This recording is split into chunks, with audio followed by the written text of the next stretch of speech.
విషయాలు తెలుగుకి స్వాగతం.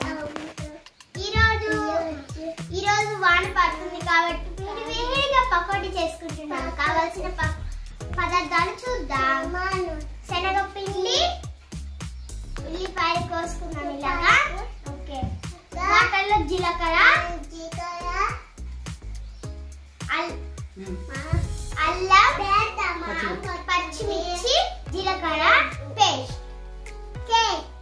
ఓకే, వీటిని చేసేద్దామా? కొద్దిగా సాల్ట్ వేస్తున్నాం.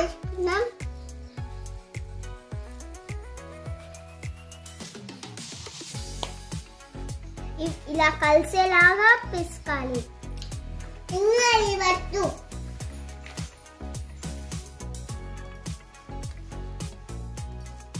ఇలా మిక్స్ చేసుకున్నాం.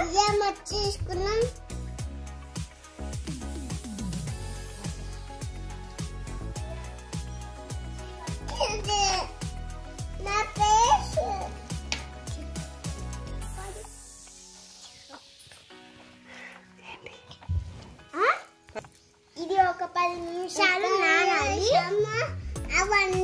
నానిన తర్వాత నూనెలో వేసుకోవడమే. నూనెలో వేసుకొని డీప్ ఫ్రై చేసుకున్నా. నూనె బాగా కాలింది, పకోడీ వేసేసుకున్నాం.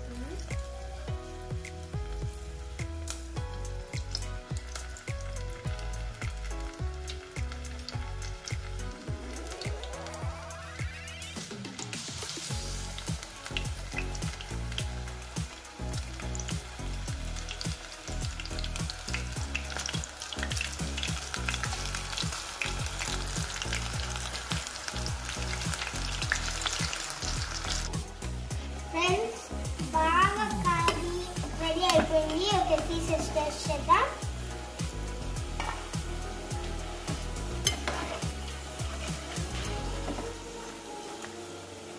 ఫ్రెండ్స్, ఇలాంటి వాన టైంలో పకోడీ చేసుకొని తింటే సూపర్ ఉంది ఫ్రెండ్స్. ఆహా, మీరు కూడా ఒకసారి ట్రై చేయండి. Like, share, subscribe. Please friends, subscribe చేయండి. కామెంట్ చేయడం మాత్రం మర్చిపోద్దు. బాయ్.